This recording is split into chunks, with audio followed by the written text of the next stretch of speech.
ऊंची बातें पर है अंजाम बड़ा, जिसके घर पे ज्यादा पानी छापा वही पड़ा। अरे ये क्या हुआ?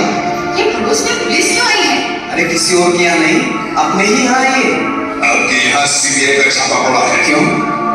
पर मैं तो अपना संपत्ति का पूरा भर चुका हूँ। हाँ, मेरे यहाँ छापा क्यों?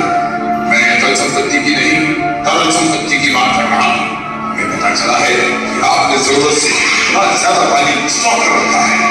अच्छा ये पानी अरे ये तो जेल सोशल ग्रुप ने कल पानी डोनेशन का कैंप लगा रहा है।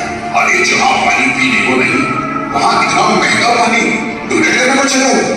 सरकार कहाँ रुकती है वाली, बड़ी तैयारी कर डाली।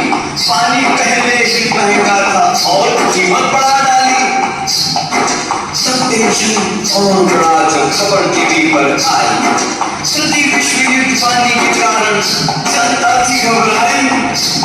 अभी बच गई खूब दवाई, भैया बच गई खूब।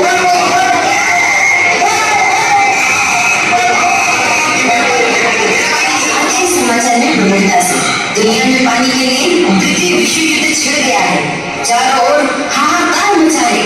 पानी की ये कासदी विश्व को न जाने